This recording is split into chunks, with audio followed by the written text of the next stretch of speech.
बिस्मिल्लाहिर्रहमानिर्रहीम। नाज़रीन, आज की हमारी जो वीडियो है ये एक बीमारी है गुर्दों की जिसको कि नेफ्रोटिक सिंड्रोम कहते हैं। इसके मतलब आज की वीडियो है। नेफ्रोटिक सिंड्रोम क्या है, ये क्यों होती है, इसकी काजेज़ क्या हैं यानी वजूहात क्या हैं, असबाब क्या हैं और इसका क्या होम्योपैथिक में कोई अच्छा सा इलाज मौजूद है। तो ये सारी चीज़ें जो हैं ये मैं इस वीडियो में कवर करने की कोशिश करूँगा। सबसे पहले ये देखते हैं कि नेफ्रोटिक सिंड्रोम होता क्या है। तो नाज़रीन, ये ग्रुप ऑफ सिम्टम है कि कुछ गुर्दे के मतलब कुछ ऐसी इलामात का एक ग्रुप है जिसको कि नेफ्रोटिक सिंड्रोम कहते हैं। इन इलामात में सबसे पहली इलामत ये है कि पेशाब के रास्ते यानी यूरिन के रास्ते प्रोटीन का ज़्यादा खारिज हो जाना।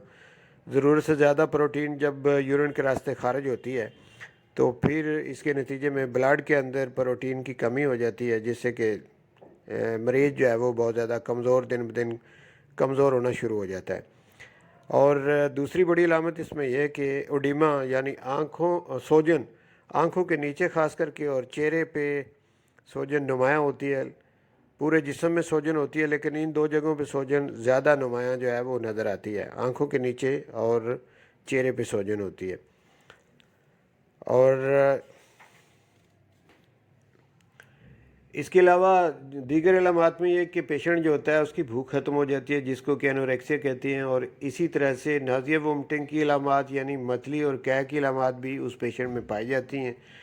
फिर इसके बाद वीकनेस तो होती है और वीकनेस की वजह से फिर डिस्निया यानी सफोकेशन या दम घुटने का एहसास भी उस ऐसे मरीज़ों में पाया जाता है। और कुछ दीगर इलामात में जो पेट की झिल्ली है और फेफड़ों की झिल्ली जो है इसमें पानी पड़ जाता है और पानी का भर जाना फेफड़ों में और पेट में पानी की पेट की झिल्लियों में और फेफड़ों की झिल्लियों में पानी भर जाता है तो इससे टेंडरनेस पैदा होती है।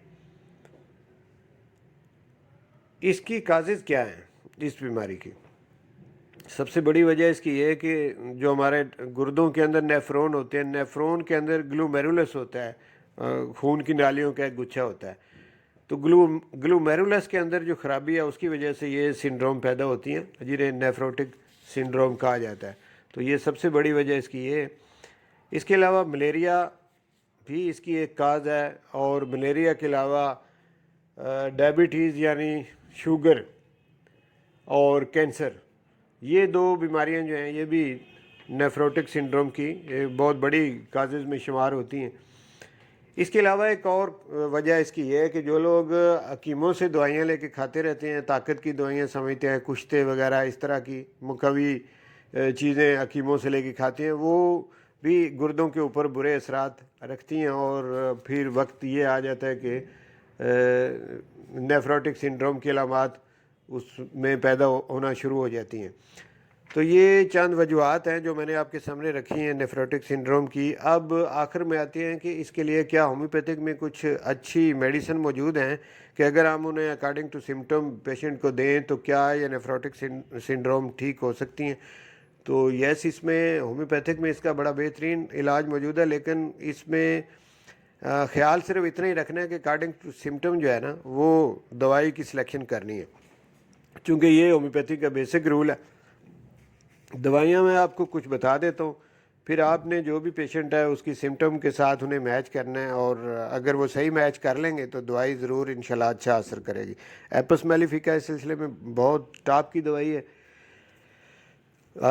इसमें ख़ास करके ये जो आंखों के नीचे एडिमा है या चेहरे पे एडिमा है, एडिमा इसकी एक बड़ी पहचान होती है। चाइना इसके अलावा लाइकोपोडियम, कास्टिकम और इसके अलावा मैग्नीशिया फास और कैंथरस, प्रेरा ब्रेवा, बर्बरस वल्गैरिस, ये चंद दवाइयाँ जो मैंने आपको बताई हैं, अगर आप इन्हें अकॉर्डिंग टू सिम्टम दें तो ये बहुत अच्छा रिज़ल्ट दिखाती हैं।